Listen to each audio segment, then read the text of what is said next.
I'm planning on putting together a big scale retrospective on watches in films over the summer when I have some more free time, but as a warm up I thought it'd be fun to take a deep dive into the history of some of the biggest horological brands to understand how they came to be where they are today.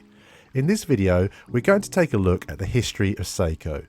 Let's start with the absolute basics. In the name, Seiko is a Japanese word meaning exquisite, but the same term can also be used in different contexts to mean success.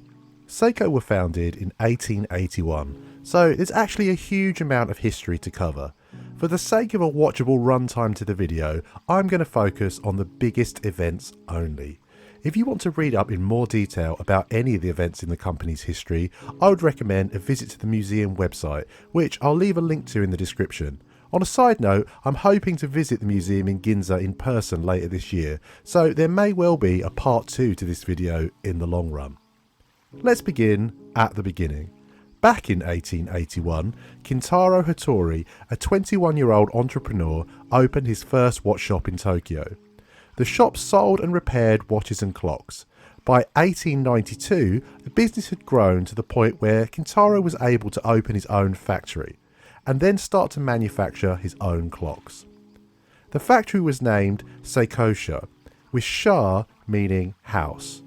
The clocks proved to be a huge hit, so by 1895 Kintaro began to expand his manufacturing to produce the brand's first pocket watch, the Timekeeper, which put Seiko on the map amongst its early horological competitors.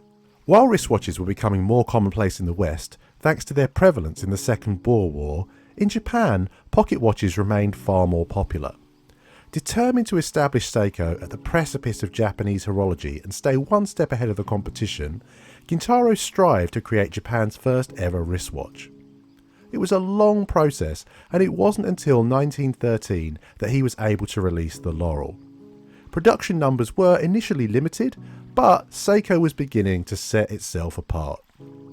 The Great Kanto earthquake of 1923 is considered to be the worst natural disaster ever to hit Japan. It measured 7.9 on the Richter scale and effectively wiped out Tokyo and Yokohama. Not only was the initial quake devastating, but it was followed by a 40-foot high tsunami which destroyed a lot of what was left standing and swept away many thousands to their deaths. For Seiko, their headquarters and factory were both destroyed.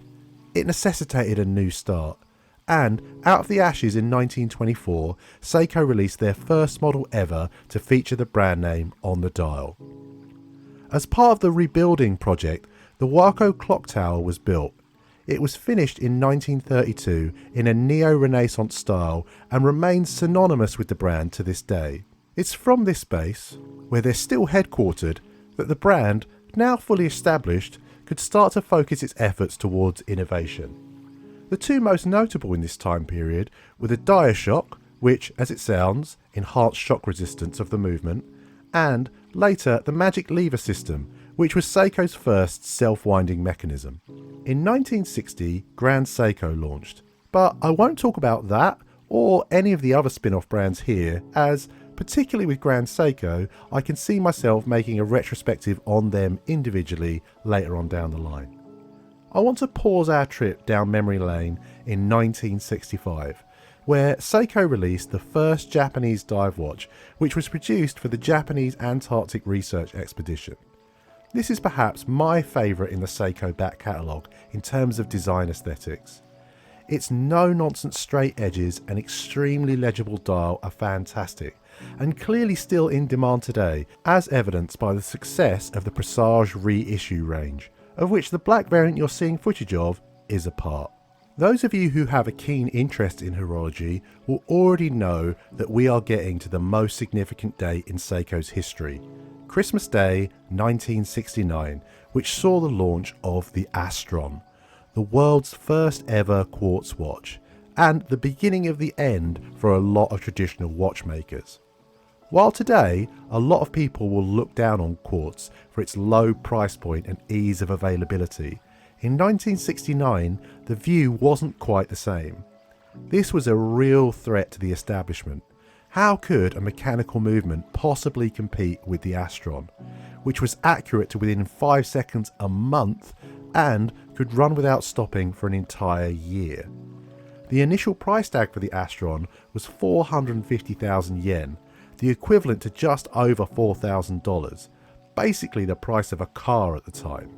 Certainly, this was not the kind of watch we now associate with a quartz movement.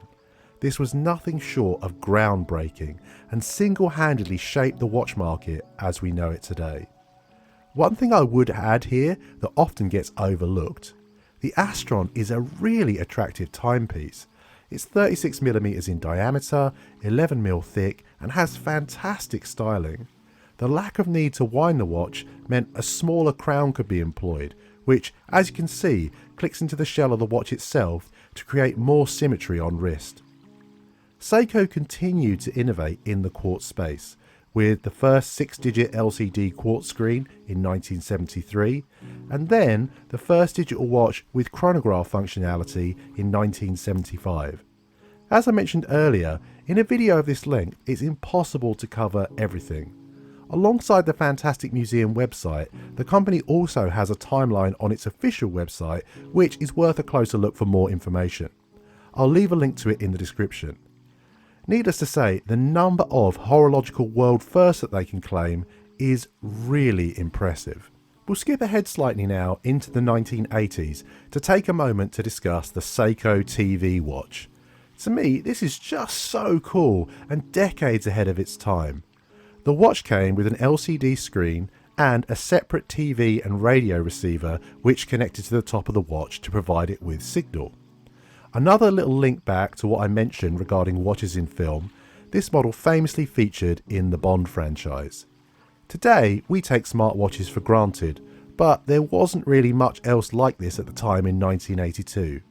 Clearly, it came ahead of its time, and the actual use experience was really quite janky, but it's a very impressive technical marvel nonetheless. This kind of technical innovation from Seiko continued in 1983 with the voice note watch, which allowed users to record memos, and then perhaps most impressively in 1984 with the UC2000, which was a wrist-mounted computer that stored data like telephone numbers, addresses, and allowed users to plan a month ahead with its built-in diary functionality. I have to say, I really find this period of retro tech very endearing and nostalgic. It's the kind of stuff I could see Hackerman from Kung Fury wearing.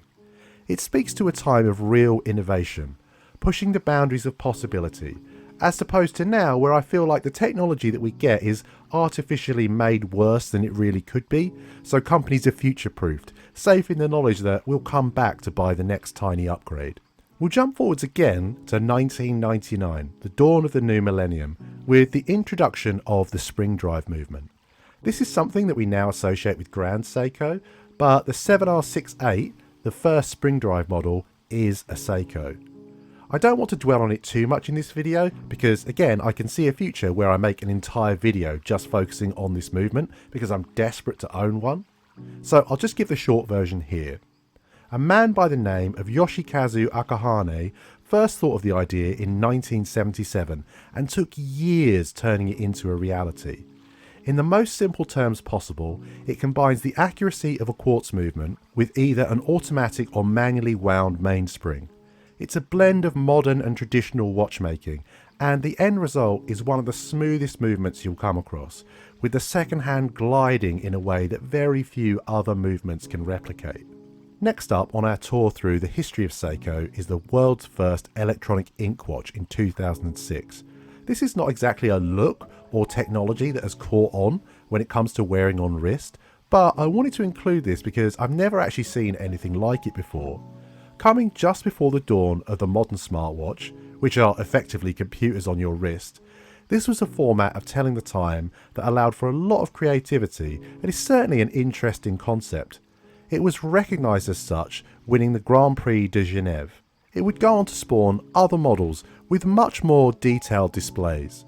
The final stop on our tour of the history of Seiko is 2012 with the Astron GPS Solar. This, like its namesake, was designed to be another step forward in horology. It incorporates a GPS receiver, which allows the watch to identify its location, time zone and date and adjust the time accordingly.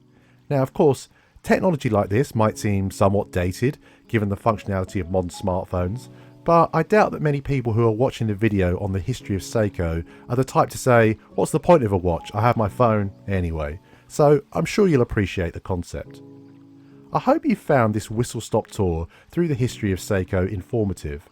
I've enjoyed this style of video, so let me know which brand you'd like me to focus on next time round in the comments below. As ever, thank you for watching. If you've enjoyed what you've seen, please consider dropping the video a like and subscribing for more content like this in the future.